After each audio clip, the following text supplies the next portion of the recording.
Green Lantern, June 2011. Got what it takes to be a Green Lantern? Find out and learn how low-fat milk helps build muscles at lanternworthy.com. Superpower, got milk?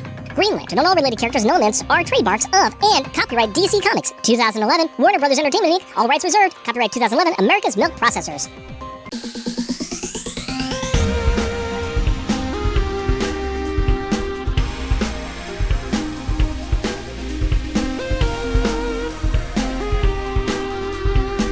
Annyeonghaseyo, dear listener, to our podcast, Jeff and Rick present Unpacking the Power of Power Pack, where we journey through each issue of comics that include a member of the most underrated Marvel series from the 80s while drinking beer. Analyzing awesome and amazing adjacent adolescent adventures and absorbing alcohol. I am Jeff. And I am Rick. Haley Mills and Haley Mills in the Random Banter.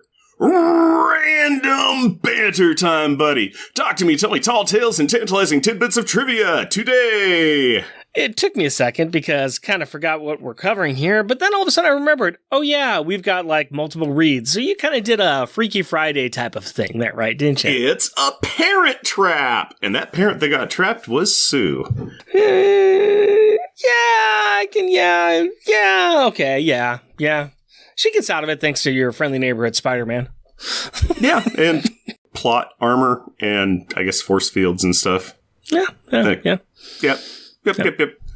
Pretty simple. There's a couple of reads. Like Haley Mills, they trick a parent, which is Sue.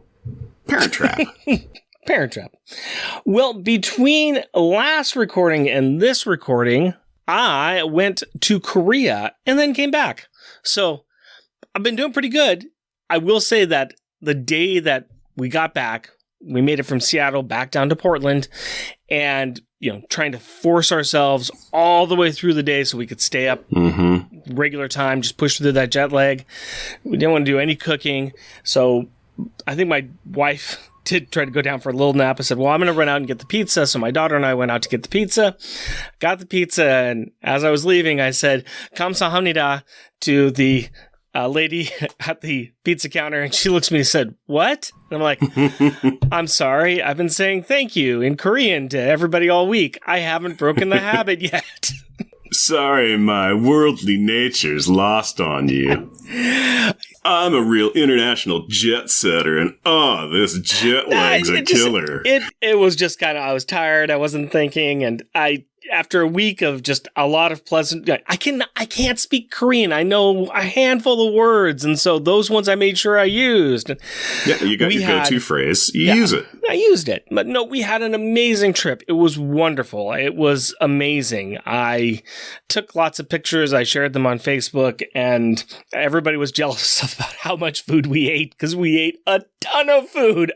A ton of food. I did my part. I clicked like on those posts. And also, I don't think you guys traveled. I think you just ate. Yeah, that was a bit of a joke. I know Hoover Jeremiah, he follows me on Facebook, and he just kept mocking it because please don't eat the beach. Please don't eat the car. Don't eat the exhibit that you went to. Don't eat the cherry tree. We walked and walked and walked and walked, and we're walking around, and I mean, you have to go to certain parts of the city to not find restaurants to eat at.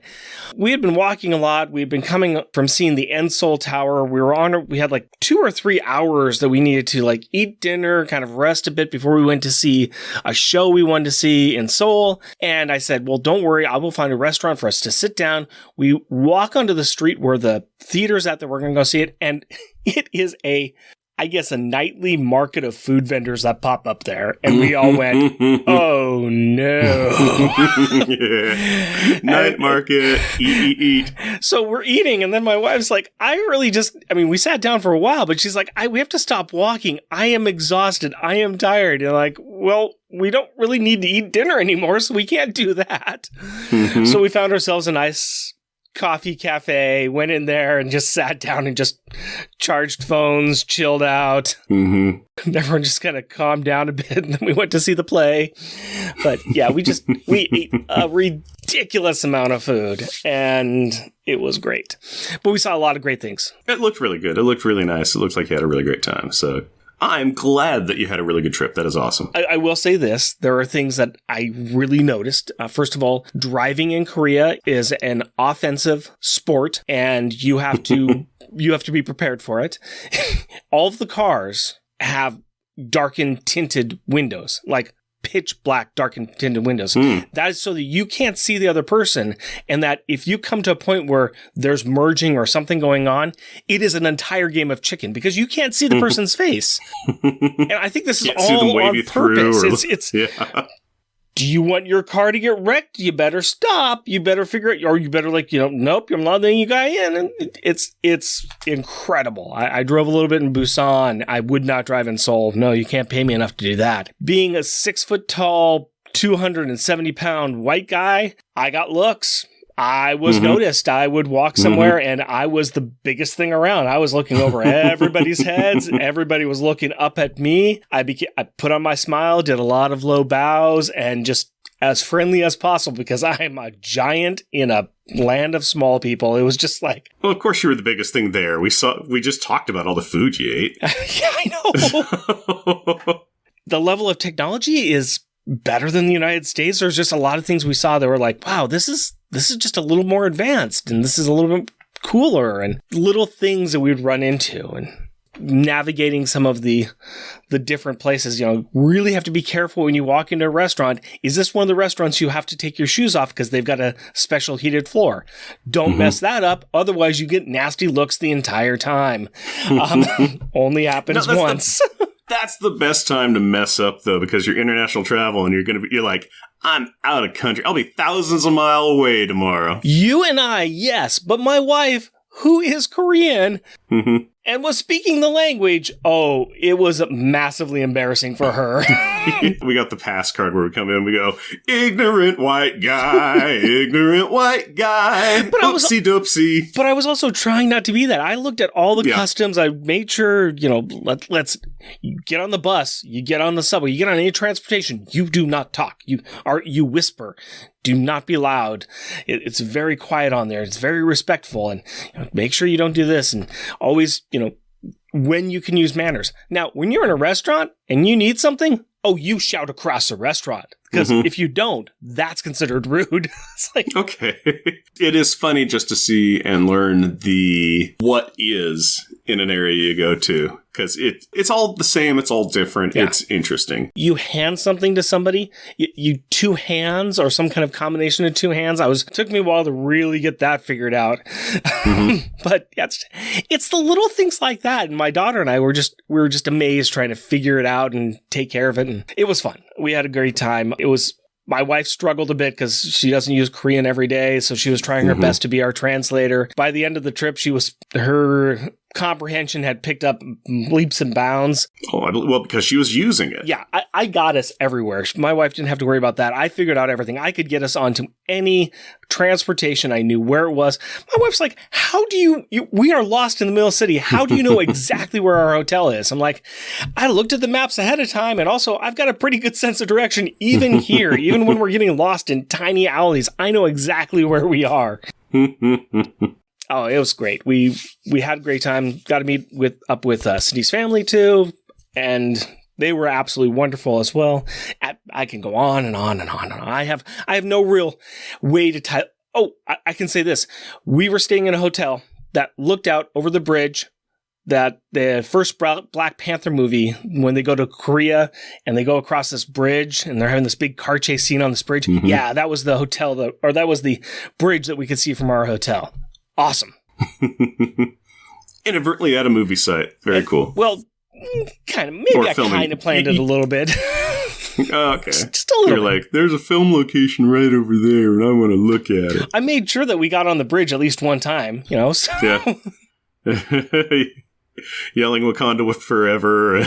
For some reason or other, the couple nights we were there, we were watching just different boats out in the harbor shooting fireworks at each other or shooting fireworks at the bridge. We're like, okay, sure. I guess this is safe. They do, I guess. All right. I don't know. Fun. It's something. Yeah.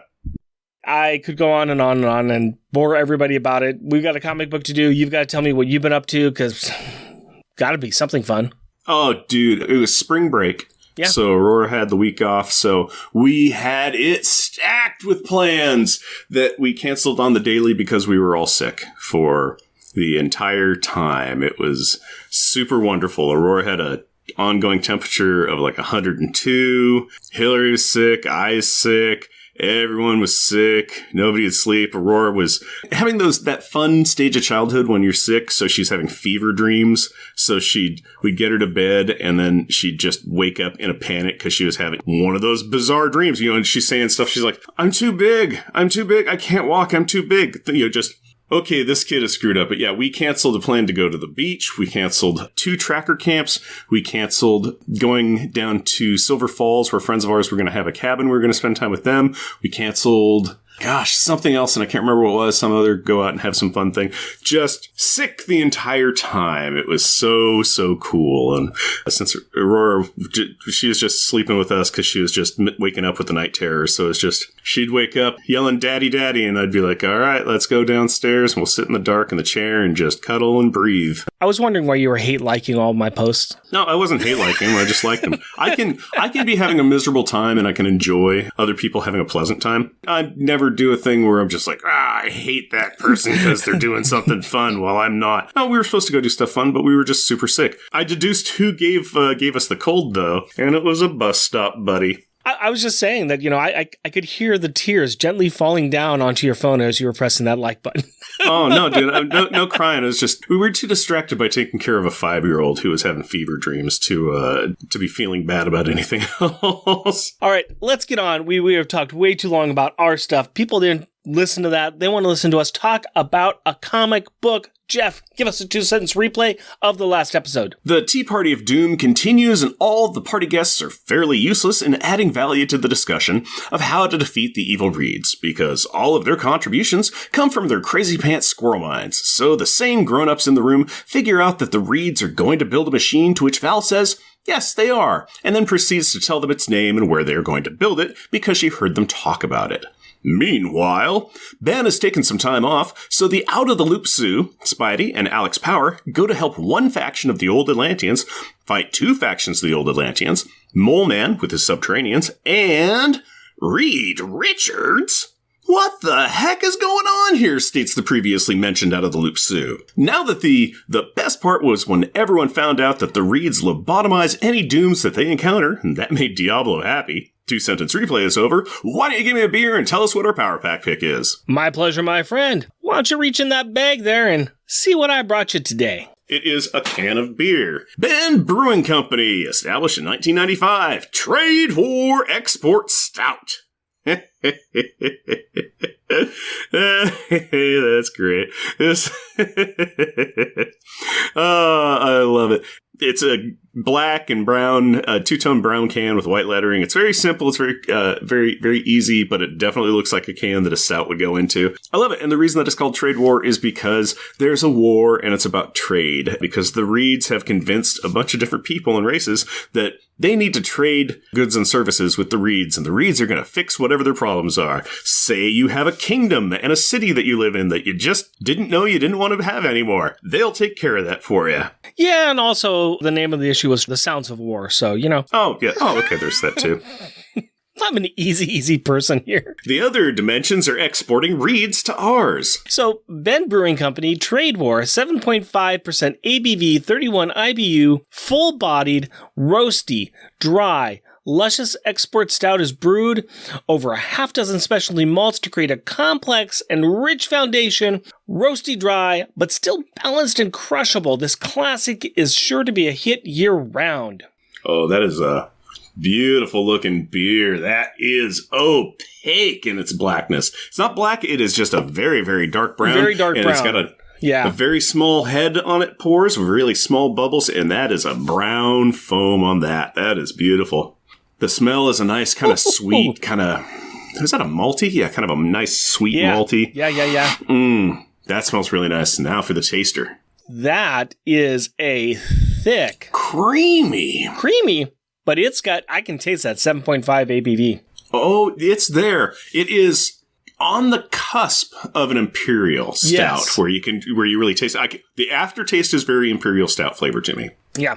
I had to take a look again because I was like, I don't think we said the words Imperial Stout, but wow, it's close. No, but it is close. It is, in fact, close. Oh, we haven't had a stout in a while. This is nice. Wow. Mm-hmm. It is creamy, but it has got a sharpness to it that I'm having a hard time kind of getting past at the moment. The original taste was very smooth, very cream, very small bubble. Just silk on your tongue. And then it blended into that alcohol stout kind of thing. And now it's like smooth, creamy, Imperial Stout barrel flavor. Yeah. And that's where it's at. But still, stouts. Nice. This is going to be a little harder than I thought. It's just a little bitter. I mean, it is 31 IBU, and that is pretty bitter for a beer. It is got the bitter. It's got little tart hoppy. It might be the alcohol that's making it that kind of tart, kind of bitter, but it does have kind of like a burnt wheat, like a burnt toast kind of flavor to it, I think. I am a little off my game. I was drinking a little bit more of the Korean style drinks over there, and maybe a few of the pale ale. So I haven't had anything that's like this for a while. So anyways, though. The first blush of this was, ooh, and then on further tasting, it's kind of, your palate has not gotten hidden or confused. I think it is exactly what it is on this, but we'll see what it's like at the end of the hour. We will check this out. Let's go ahead and get into the opening credits and move this forward, shall we? FF, issue number 5, August 2011, The Sounds of War.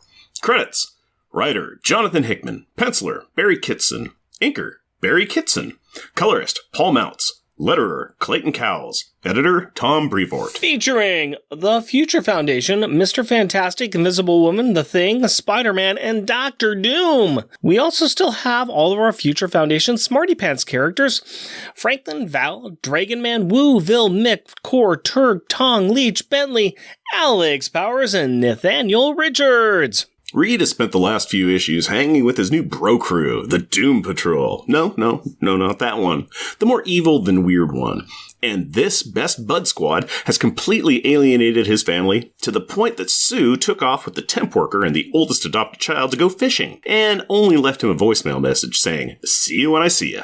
Okay, I'm kind of following this except for that last part with the voice message. Oh, well, Sue told Dragon Man where she was going, and he is an android. Like my phone. Okay, got it. Well, now that Reed is up to speed, he is investigating the seashell that Sue got from the seashore, warning Sue. And it's also not transmitting, but he thinks that he can do some science to find out what is happening in Old Atlantis. Oh, we should mention that the rest of the Smarty Pants squad is standing around, partially interested in the science and partially as guard detail, keeping an eye on the bad guys. Leech, Bentley, Franklin, and Artie have drawn and are pointing their suction cup pistols at Diablo, Dr. Doom, the Wizard, and the Mad Thinker. The bad guys do not look intimidated, but they have to be asking themselves, are these real toys? Have they been altered by Reed? Or did Franklin god magic them? Vegas odds are not getting near that bet. Reed finally finishes sciencing the seashell so that they can see what Sue is seeing in the sea. And it is a big old Kirby energy crackling crater where Old Atlantis used to be. Well, let's back up about 15 minutes and see what actually occurred. A mob of subterranean mutates led by the Mole Man has joined forces with 2 of the 3 races of the Old Atlanteans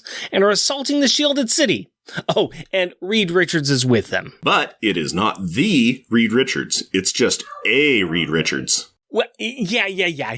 You and I know that, but Sue does not. Wait, what are you saying? That he never told her? Nope. And Val never told her? Nope. But Val, Reed, and Nathaniel told all of their biggest villains first? Yep. Hang on a second. I need to change who my most shunned is for the issue. Yep. Well, as the evil Cyclops Reed, which I call him that because he wears a cool visor that gives him science sight, as he directs the Mole Man where to attack, Sue heads over to chat with her not-so-husband. Pathoom. And as she questions Reed on his actions and looks into his eyes as he momentarily removes his goggles, she realizes that this ain't her premium blend Reed, but an off-brand Safeway Select version. Zach. But that is a full-functioning blaster that completely ruins Sue's day, her week, her month, and even her year. And it totally messes up her hair and possibly her skin and spine too. As she falls to her death in a field of Kirby Crackle, Spidey swings off to save the day, leaving Alex Power to deal with 1, 2, 3 different armies made up of subterranean monsters and old Atlanteans, all by himself. It's graduation day, Alex. Time to put on your big boy onesie and take down the opposition. Do something! Rumble. Step 1. Increase gravity to make a giant trench between the opposing army and you. Step 2. Change your mind and reduce gravity in the trench to make a gigantic ice wall to stop the giant cannons from pulverizing you and the objective, which a trench won't impede. Step 3. Have your arm broken by a giant claw of an old Atlantean who is part of the randomly appearing army on your right-hand side. Crack. To be fair, Spider-Man did yell, "Look out!" just before the attack. Thus becoming a spider sense for Alex and about as effective. And he does come webbing in to save our boy Genius before the cruel crustacean creature can crush the cranium of the combat-compromised kid. Pthwip. So, as Spidey lays out that group of antagonists, let's look at our scorecard. Heroes, 2 down, 1 up, and 1 giant ice wall. And villains, a handful of soldiers down and a multi-unit army remaining behind a giant ice wall. Crash. Check that. Army remaining but climbing over the remains of the ice wall and blasting through the protective shielding of the old Atlantean city. Well, that does it then. Now it is time for the sudden, yet inevitable betrayal. Cyclops Reed informs Mole Man to have his Moloids turn on their machines. Apparently this will amplify the vents below and destroy the ancient city. Good. Wait, what? Why would you say that, Rick? Huh. Oh, I would never say that. That is what Evil Reed is saying. I would never betray my partner. Okay then. Good. I heard that. Anyway, with Cyclops Reed making the comment that this was a necessity, he exits the scene as soon as the city gives a final Ba-ba-boom. Luckily, Sue is recovered enough to force field pull their ship from the vaporized city. Then she lays out her own plans. Step 1. Call Namor to restore order amongst these homeless old Atlanteans. Step 2. Head home to get some answers. Someone's in trouble. And this time, it ain't us. Excellent! Interlude. Alicia Masters is having some tea with her favorite Rocky semi-boyfriend.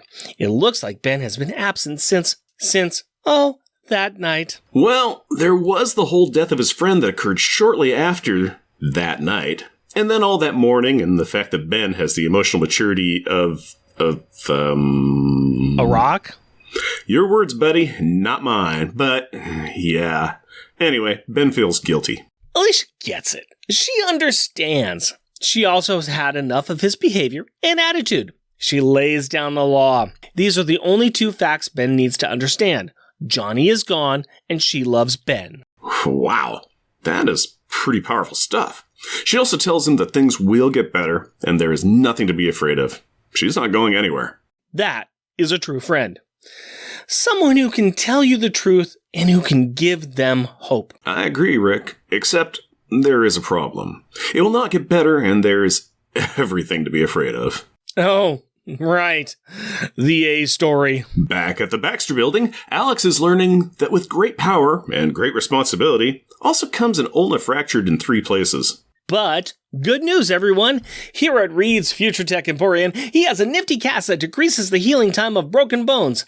And while Reed is proud of Alex, oh, whoopee doo-dah day. He should look at this as a learning opportunity to always watch your surroundings. Also, Spidey said he did well.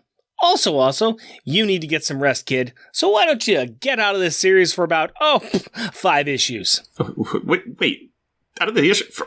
What? Well, Alex is going to be out of this book for the next 5 issues, so I'm chalking it up to as recovery time. But that is a conversation for later. Right now, we should focus on the other patient in the room. One very angry, very impatient wife. Reed is being very clinical in checking out Sue's injuries, but Sue is not being subtle with her anger and rage over Mr. Stretchy Pants. It seems that as Peter was explaining the details of the fight, Sue was watching Reed's absence of a poker face. This orphan black reveal was not a surprise to Reed. He knows more than he has told his family, and he has trusted his enemies more than his friends and loved ones. Reed sits down and lets his brave and arrogant posture drop, and he admits that he has made a terrible mistake. Just like a Bluth. Meanwhile, in the Forever City... Home of the Fighting Reeds. Okay, cards on the table. They're not fighting. In fact, they're constantly adapting and overcoming and sciencing all over the place. They are also wearing special devices that are keeping the radiation from the city from affecting them. There is some tension between the advanced moloids who now call this home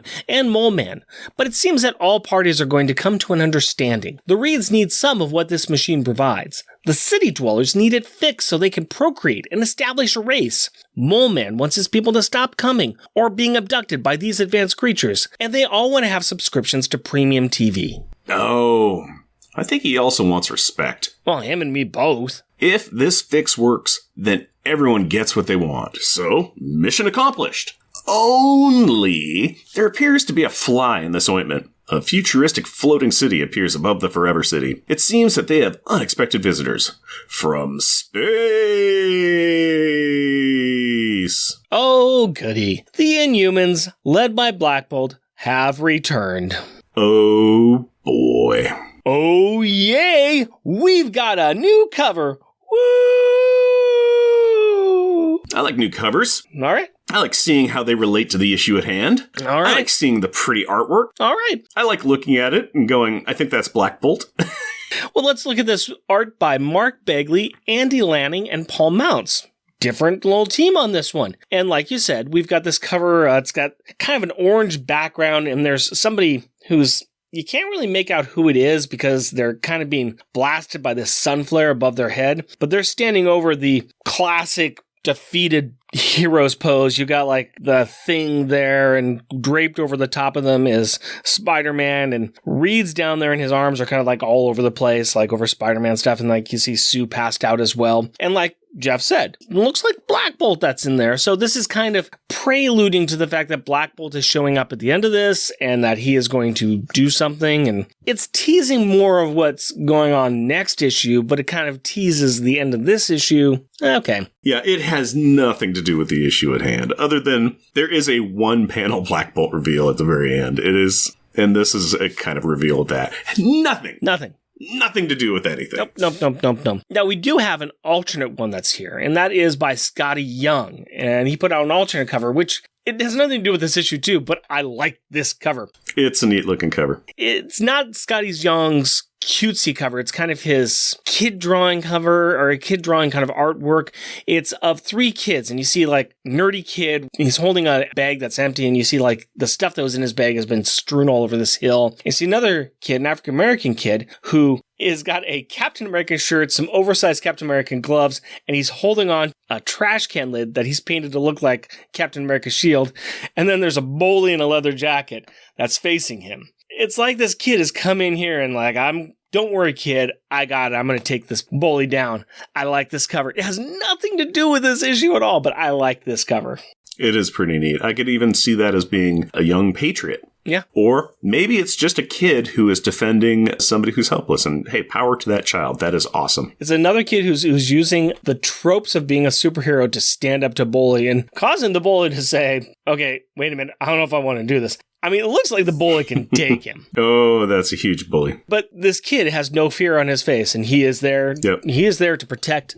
It doesn't even have to be a friend. He's there to protect this other kid. Yep. He's there to protect a kid whose backpack's been ransacked and all of his stuff has been dumped on the ground. It's a good cover. Again, nothing to do with the story. But a good cover. It's a fun cover. Two good covers, though. I like them. Yeah.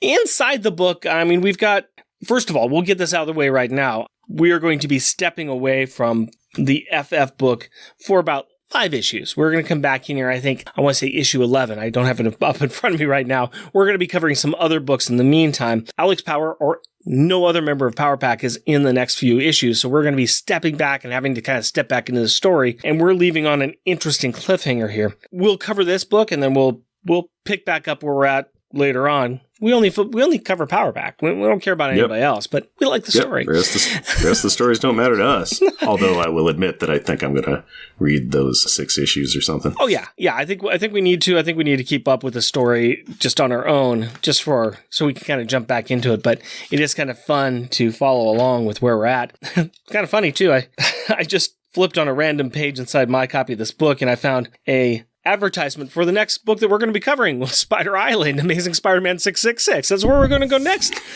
Right there. Inside this issue here, Reed tells Alex to relax. I mean, he broke his arm. He's got to recover from that broken arm. Yeah. Not that Julie's had a broken arm that seemed like it had healed for a month overnight. Don't worry. The next book that we're going to cover, the Amazing Spider-Man one, it's all good. It's all good. We're going to be covering that one, and Alex is going to be just fine. Just fine. I'm glad. Yeah. I was worried about that young man. So worried. Well, he will never leave our hearts, man. Never, never, never.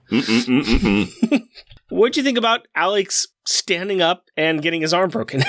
I both liked and disliked it because there was a great shot where it shows him standing in front of the masked army in front of him. And it's like, yeah, that's overwhelming. But Alex is a powerhouse, man. Alex has got it going on. He had it under control. There was nobody around him. He made a trench. Boom. Hey, army, you want to come this way? Fall to your deaths. Yeah. Oh, wait, you have cannons. Big wall of ice. That'll stop the cannons, except you can shoot through walls of ice. So yeah, but it still is a good thought. And he's doing the best he can with what he's got. It's going to prevent what's happening. So it's all good. Yeah. It's all good. I would have done a trench and then gravity flipped over the subterraneans with the cannons on their back. That's just me. But also, the thing that I didn't like about it, though, was that random crabmen then came up and bashed him that did not exist anywhere near him in the previous shot. I mean, yes, Alex was focused that way. Mole Man could have made another entrance. There's a lot. We'll say the cannons were shot through the ice wall, and some of the army men came through. There was nobody around him. But otherwise, Alex was a powerhouse. He did great. He did better than Sue. Sue went to her husband, got shot in the face, and then saved. And I guess here's the best thing she did. She saved her car from the exploding city. Yeah. She saved nothing else, but she's like, whew, I got my car. So, yeah. Sorry about your entire civilization, but I can drive home now. Sue had one job. She was called to help out the old Atlanteans, and she failed. She didn't do too good. She didn't do too good at all. As much as I want to blame her for this, it kind of all falls back on Reed. Reed didn't tell his family anything. I mean, here's I can still forgive Reed on that. He had just found out. However, yes, he should have then immediately said, okay, everybody in the family needs to know. As soon as you find out, you're like, wait a minute, there's a bunch of Reeds running around. We have a safety issue. They can get in here. They can do a lot of damage. I need to let my family know because we're in here discussing this. We're figuring this out. I have to at least tell them that if you see me, it ain't me. I got to deal with this. Priorities, man. Oh, yeah. But there is a chain that you got to go up to still.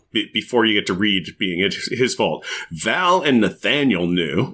Yeah. They didn't say anything. They held on to that information for a long time. They could have held on to it at all the exact same time and had other people in. They could have audited the class that were his family while Val told them. Here's my... Reed should know better. He has had a long time with his family, and he says he loves his family. He should have let this be known. Val is an immature child. She's very intelligent, but she's an immature child. Was she wrong in not telling people? Yes. But she is a child. So, Nathaniel Richards is a neglectful adult parent. He should know better, He is also pretty evil. Okay. So I'm kind of like, well, I expect this from Nathaniel. Reed, I held on a higher plane. Reed is a hero. Nathaniel is not a hero. Reed cares about his family. Nathaniel does not care about his family unless he can use them. So it kind of, for me, it always goes back to Reed, what have you done? What have you done? Again, it is very much a Reed, what have you done? And also, Reed, you needed to tell people, stop being Shakespearean, talk to people. Yeah. But again, I put the most fault at Nathaniel and Val's feet. But Reed does bear responsibility because as soon as he learned, he needed to say it. Yeah. I could see his conversation with Sue later when he's like, oh, Sue, I made a terrible mistake. I done a bad thing. And here's the conversation you'd have with her, which would be like 3 years ago, I made a gate and I saw a bunch of other Reeds. I don't know if she knows about that or not. But then he should have then been saying like, look, you have a concussion. You're going to be okay. I know why you have a concussion and I needed to tell you that, but I literally just found out when you were getting a concussion. So sorry. Yeah, well, agree to disagree.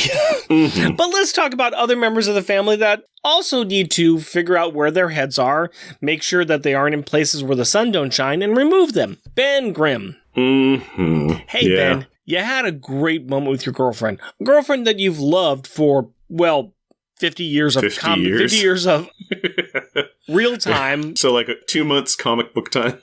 You've loved her for a long time. You've had a magical night with her. Mm-hmm. You need to really make good choices. Yeah. You need to follow up on that. You are part of a high-tech team. Forgetting a phone number or not having a phone nearby is not an excuse. Mm-hmm. You can't use the excuse of you were busy washing your hair. Mm-hmm. Yes, best friend died and stuff, but you know what? Alicia was there. You know? He sent her a text. He sent, I was busy grouting my gravel. Okay. Alliteration. Bad choices were made all around. Oh, yes. We'll probably get on a little bit more of this after we read the next few issues ourselves, but we have got the incoming of, as it says on the last page, next issue, The Return. It's Black Bolt. We've got the Black Bolt and the Inhumans coming back. What is your feeling on the Inhumans? I know they exist. I have fond memories of reading a series where Medusa divorced Black Bolt and then just kind of hung out on Earth and put up her hair and like went on dates and stuff. And I thought that was pretty fun. It made her an interesting character to me when that was going on, because otherwise I don't think too much about them. Black Bolt's a broody guy who really needs to learn how to text or get a typewriter or do sign language instead of having people have to infer what he's saying by glancing at his mood or something. All the Inhumans, I keep on forgetting what they can do. Oh, Gorgon can stomp his foot and create earthquakes, and Karnak can kick something and it breaks. And then I kind of start getting real fuzzy. They exist. I know Black Bolt is technically a huge gun, but he's usually a dude kind of sitting on a chair, gesturing with minute gestures. I think the Inhumans have had moments where they've been tried to push to get them over as a group. I know back around this time, there was a real thought to kind of push them to make them the new thing in Marvel Universe, besides to take over the place of the mutants. They wanted to try to reduce the X lines, and they wanted to try to bring those up, and everyone's getting really up in arms, like, no, don't do that. Yada, yada, yada, yada. And Marvel's like, no, because anything we create for X-Men goes to Fox, and we don't want that. We want it in-house. So, hey, Inhumans. Yeah. Everyone's an Inhuman now. The only good thing of that came out of that entire thing is Miss Marvel. That was it. Yes. Pretty much. Yeah, that Terrigen Mist and... It was a thing. Yeah, that's some stuff that is always amazing. In fact, I did research on Terrigen Mist last night, and it cracks me up how just... Oh, here's the rules on Terrigen Mist, unless we don't want to do those rules.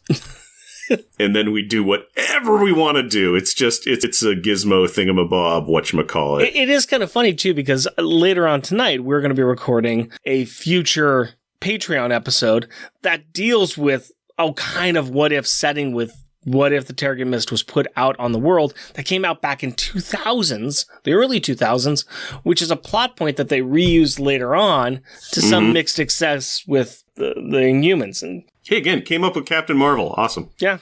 Yeah. Is there anything else you want to talk about this book? I liked the part where you said the goggles gave Reed science sight, which is just a chef's kiss on that. I thought that was a great descriptor because, yeah, literally it was just like, let me put my goggles on and then I can tell you to do a thing that will move plot forward. Hey, I need some plot convenient goggles to help me get through my day sometimes. Oh, it would help. No, it would help a lot. Mm-hmm. But for now, what I think we should do is I think we should put on our goggles to look at some gallery of greatness as we start our final thoughts. Let's put on our goggles. Let's use our science goggles to look through this book and find out some good joke artwork and some good backup artwork and see what we can do, man. All right? Okay. All right. So a backup joke one I've got is this is during the fight with Sue and the Atlanteans and everything. And this is right after Alex gets his arm broke. And this is Spider-Man shooting webs at the faces of the two Atlanteans. And I said, see? Fish caught in a net. Okay. So not my best joke, but still it's a joke and I like it. All right. It's fish caught in a net. See, you have fish and you got net, and the fish are caught in. What do you got for a backup joke one, man? Oh, what you just said, because when you have to repetitively explain the joke, that makes it the best. That's what I've heard. Comedy by repetition. That's actually on page 9 of Marvel Unlimited, because I am on the same page, but I'm the panel before, and I call it Now We'll Break the Dome. Because it's one of the crab monsters has just broken Alex's arm and is about to cave in Alex's dome, just the way that the cannons are going to knock the dome down on the city. And it made me laugh because it's just like, I like the double use of that. Now we'll break the dome. Like, I'm going to crack that head open, scoop out the insides like an egg. I find comedy in repetition, and you find comedy in the maiming of a child. Yeah, violence against children is hilarious. Okay. That's why I have one of my own. That is why we have gotten banned on 5 continents now. Thank you very much. Thank you very much. This is true, but however, we are ranked number 1 in Nepal for comedy fiction podcasts. And have been for a while, so congratulations us. Yay us, yay us. Okay. The first page that we've got here has got my top joke one. And Jeff, I'm going to hold up a picture, and I want you to name the band. Yeah, so name the band, and then I'll explain the picture. Oh, gosh, what would I call that? That's going to call that Immortal Metal. Okay, all right. So what I got here is we've got the 3 kids got their toy guns out, and they're pointing them at the villains, and you've got Diablo, Dr. Doom, the Wizard, and the Mad Thinker looking down, not pleased or impressed, and it is the most metal rock band. It's a great rock band pose. It's just these 4 guys looking not impressed. Loved it. It's pretty great. I actually have a better name for it because I just realized that it's my top art pick one, and I called it The Boys. The Boys. Yeah. Yeah, it's a great piece of art, and it's also really funny. I found it more funny than best art. There's some other ones for good art. Let me go ahead and tell you my backup good art, since you got me our best one there. And this is at the beginning of this fight that Alex has got with the villains. Spidey leaves him to go save Sue, and it's Alex. Okay, fine, do something. And it's Alex facing off against all of the other monsters. And I call it Lone Wolf, because it's Alex versus everybody. And it's pretty cool. It's a good one. It was on my list. It was. I still have my top joke one to do. Yeah. Which is on page 6 of Marvel Unlimited, and I call it Not the Welcome She Expected, because this is when Reed blasted her with the science gun in the face, and she went, aye, and then was out of the fight. So far, I'm seeing something where, like, damage and hurting people, this is your jam. This is what you find to be funny. Maybe we all have traumas that we need to work through on our own ways, Rick. Okay. All right. But I'll tell you my backup best art now, which is on page 3, and it was above The Boys, Rick's metal album cover, and I call it Easy Boys, we don't want a ruckus, because that is what Franklin tells the metal outfit guys. They're all pointing their dart guns at the 4 big bads, telling them, easy fella, we don't want no trouble in these here parts. Cracks me up. We don't want a ruckus. Yeah. The kids with the guns out. It was funny last issue. It's funny this issue. I like it. I like it. So my top art one is the final image where we've got Black Bolt sitting in his throne, and he's looking all dour and stuff. And behind him, we got Medusa, and her hair is covering up most of the panel behind and in front of him, and he's got a look on his face as he's looking down at the Reeds and the Forever City, and you know what he's thinking. You know exactly what he's thinking with that look on his face. He's thinking, bring me pie. Yeah, he's thinking, I wonder if they have Uber Eats. I could go for some food. I think it's pretty impressive.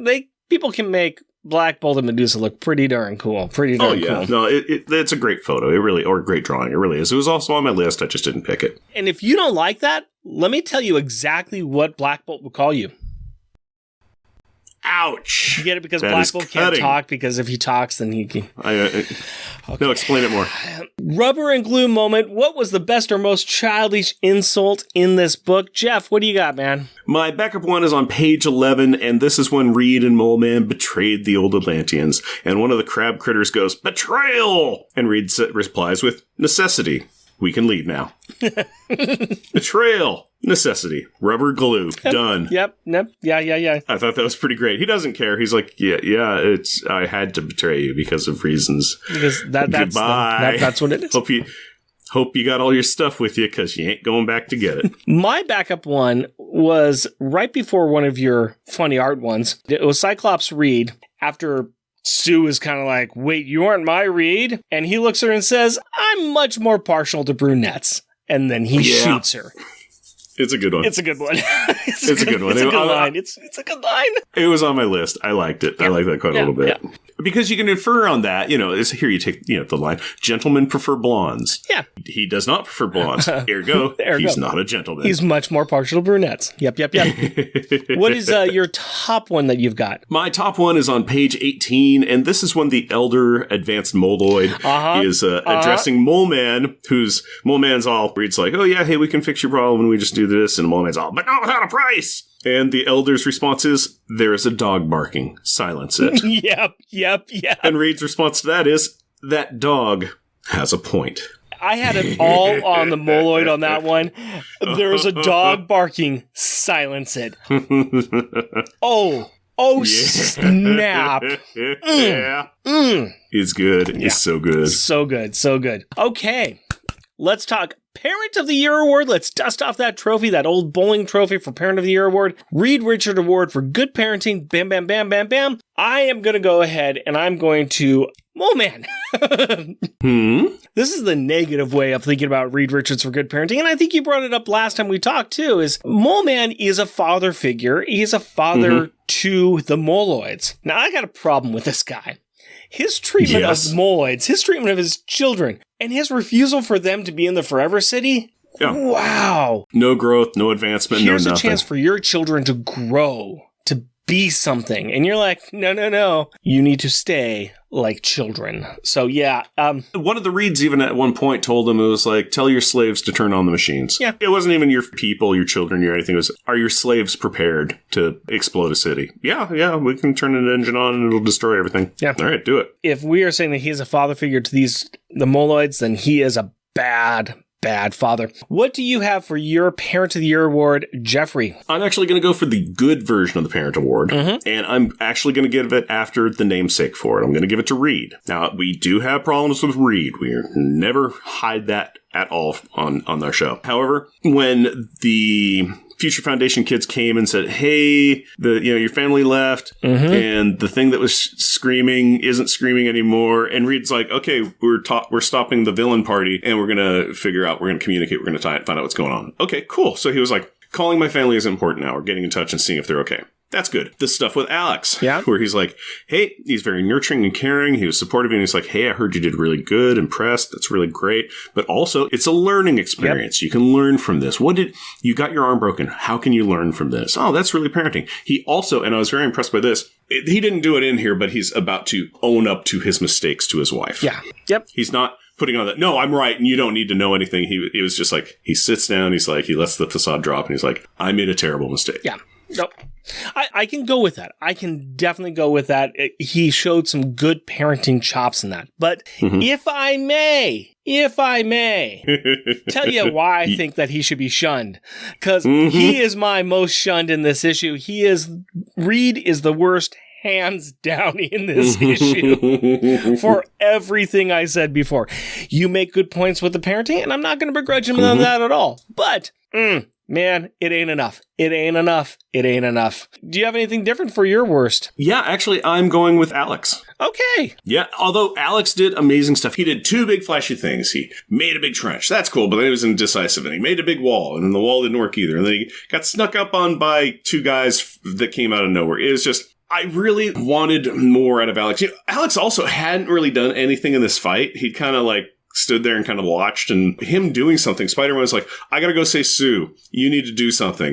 And he's like, what? Just do something. Okay, and do something. He did something, and he did do something. But you're right. It just was short-lived, and it didn't make any difference. No, I am with you. I can see that. And also, he could have been able to tell Reed, he's like, hey, Reed's like, well, your arm was broken, and let's fix it. And he could have been like, you mean if I think real hard at it?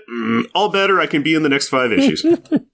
All right, let's talk about the best. Who is the most most popular in this issue, I got Spidey. He was the guy who saved the Sierra team. Yes. Spidey pulls a lot of weight. I mean, he's done this in some of the other Fantastic Fours, where he was pulling light, medium, and heavy duty, while other people, like at the pirate ship thing, when everybody else is goofballing around playing with their new power set, they're like, look, I'm a big rocky brain man. Ooh, I got wibbly arms. I can't see my pants. I'm invisible. Spidey's out bouncing around. In fact, in the previous issue of this, when it was showing Spidey doing stuff, on the panels that he was in, there's one of everybody else. There's 4 of him in each panel because he's going around doing so much stuff.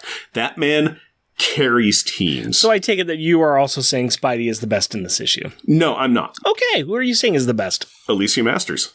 Acceptable. Completely acceptable. Mm-hmm. She put Ben in his place and said, Yep. Here's what it is. Here's how we're going to relate to each other, and you are going to grow up and not be a teenage boy. And she also did it with kindness and understanding and civility. Fantastic. She stood up to a scary dude. Yeah. It probably does help that she can't see what he looks like. That probably does help. But no, she stood up to power. And she spoke to power in a good way. So no, I'm on board with it. I'm on board with that. Okay, let's talk about top grades. We need to evaluate this issue against each other issue with a member of Power Pack in them. We still have Month of Mourning as our top of our list. We still have, in spot number 11, Fantastic Four 579 with the Future Foundation. That's where the founding of the Future Foundation occurred. We still have in spot number 22, Runaways number 1. And of course, bottom of the list, What Lies Beneath. Jeff, how you feeling about this one? It was decent. Where do we have FF number 4 in spot number 16. And that was where we get to really the question of how do we defeat a plethora of reads. This one, there's not much that happens in this one. This one is a brief moment where you've made two moves on the board of chess. Mm-hmm. A city got destroyed. Everybody learned that there were extra reads. They haven't figured out that their villain brigade is basically useless yet. Yeah. My opinion, because they have brought nothing to the table.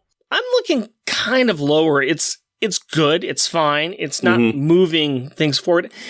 Our lowest ranked FF is on spot 31, Doom Nation. And that's where they fixed Doom's brain.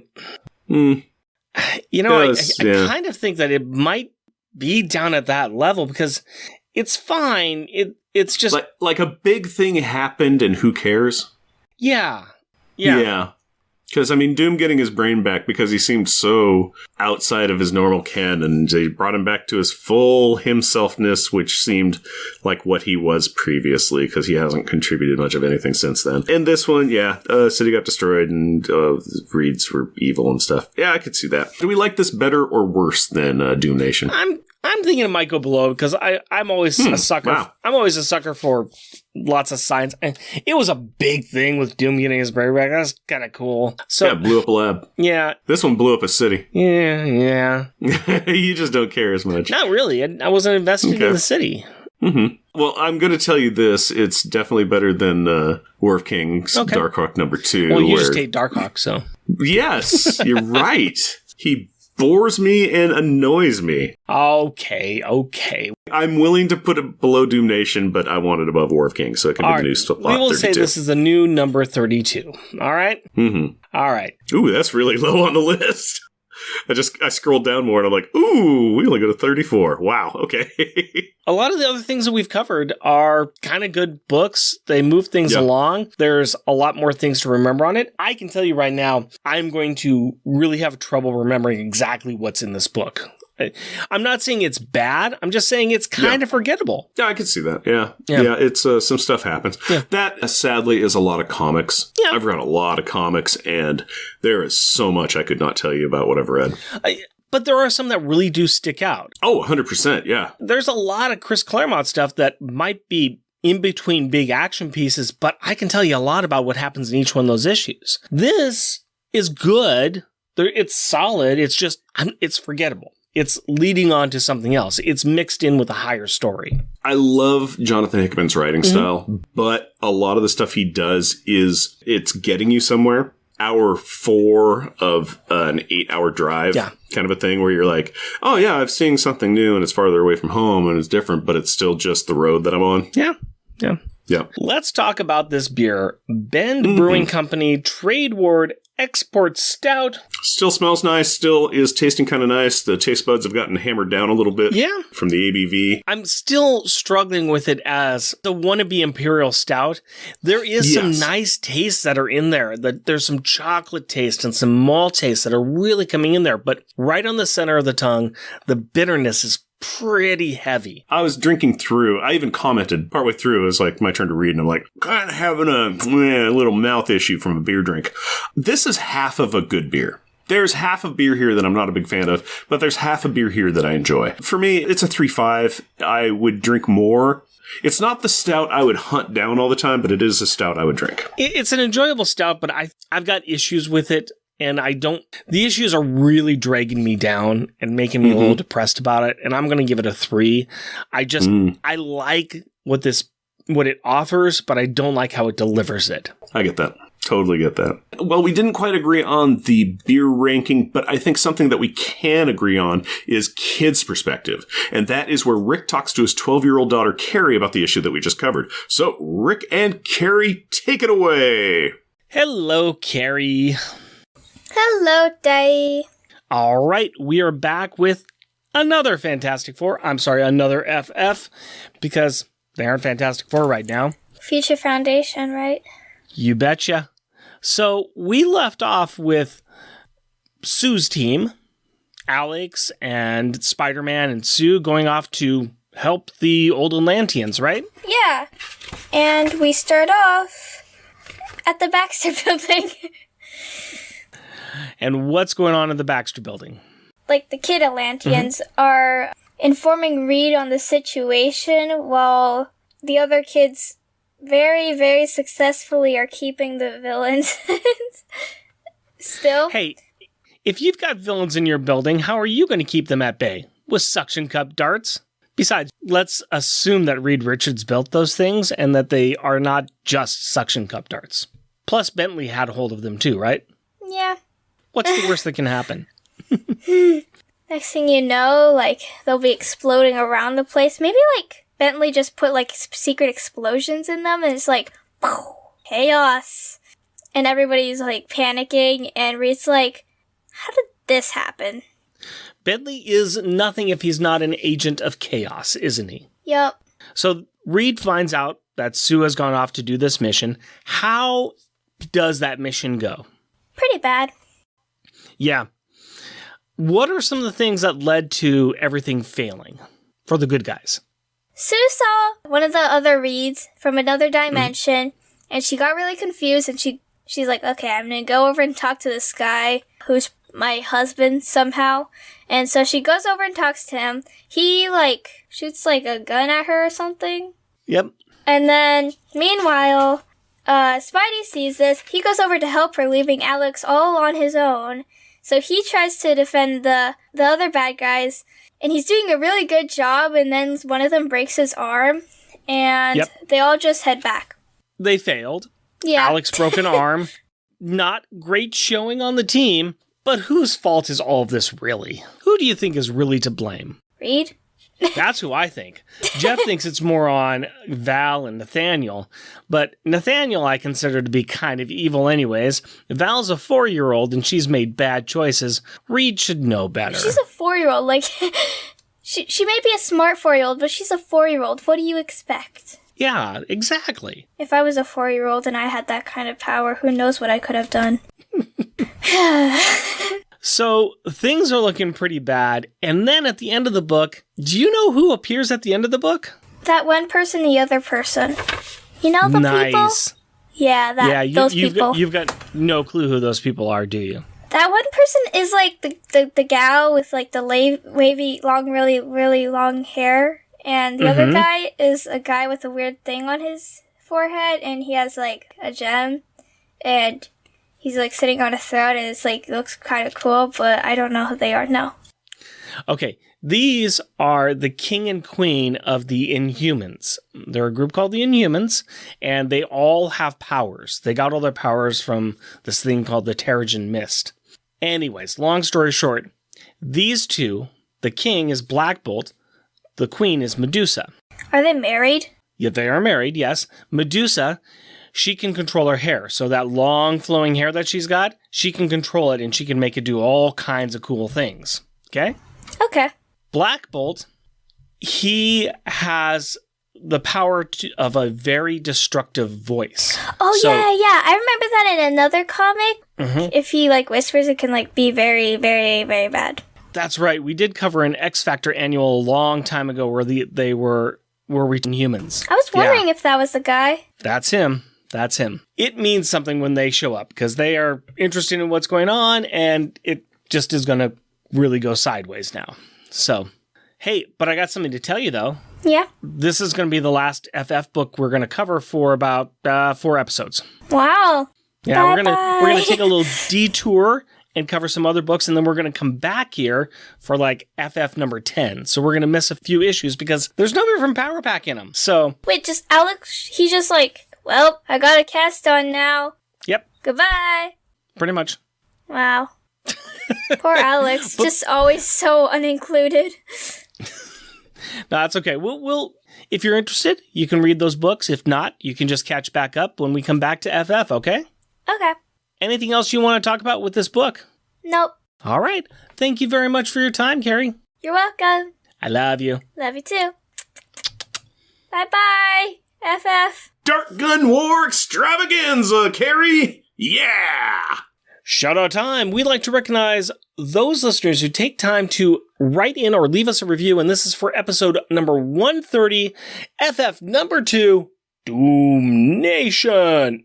Hoover Jeremiah and his podcast 4 Million Years Later. Limax 7. Tim Price, the Podcrasher, and his podcast The Outcasters. Charles Gears. And Malcontent. If there's anybody else that left us likes or shares, I'm sorry. I didn't catch all of them at the time because I was out of the country. That's my excuse, and I'm going with it. But I would like to thank those people that give us a little bit of money to keep doing this show.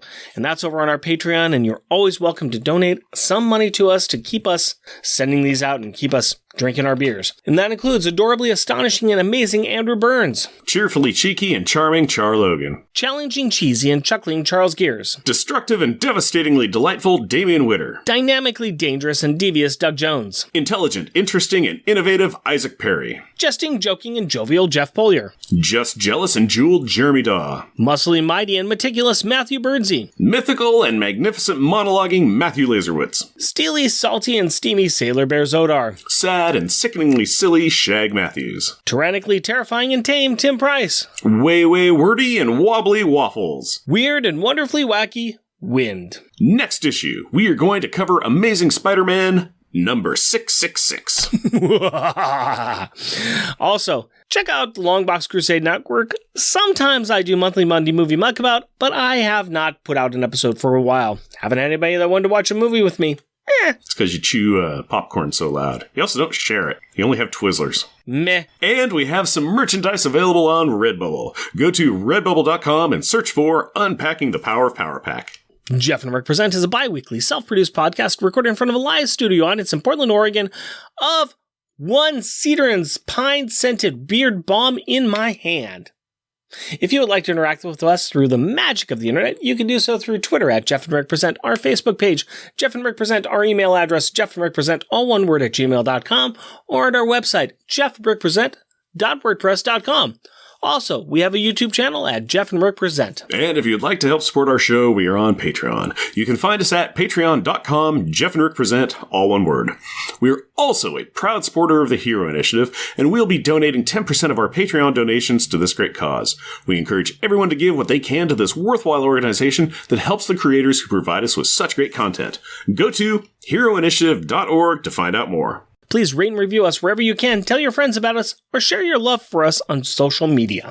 And as always, we want to thank the powerful people in our packs. My wife Cindy and our daughter Carrie. My fiancée Hillary and our daughter Aurora. We love you.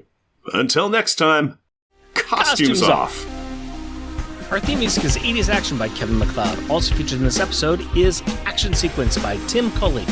All music is found at Incompetech.com and is licensed under Creative Commons by Attribution 4.0 license. The whole thing I'll just say is prior to going on this trip, our daughter was at outdoor school. And so there was always a fear in the back of our minds, man, if she catches something at outdoor school, this is going to be bad. Well, she comes back from outdoor school and she's sniffling. And my wife and I look at each other and I'm like, don't worry, it's just allergies. And I kept saying that through the entire trip. And even my daughter, there were a couple times that she didn't look great. And and we looked at each other, she goes, well, it's just allergies. It's just allergies. Yeah. And it is a big old Kirby energy. And it is a big old Kirby energy crackling crater. But it's not the Reed Richards. It's just a Reed Richards. Oh, yeah. Hold on. I kind of flubbed on that because I was holding a burp. And he admits that he's made a terrible mistake. So he's made a terrible mistake. Like a Bluth. Anyways. I think we're actually covering Doom Nation number 2 next. It's what it says on the script coming up. Oh, no, that's wrong. It's actually this. I'll change it. Well, you've lied to me and make me seem like a fibber. Yeah, well, Good don't job, worry. Rick. I'll edit that. Don't worry. It's all good.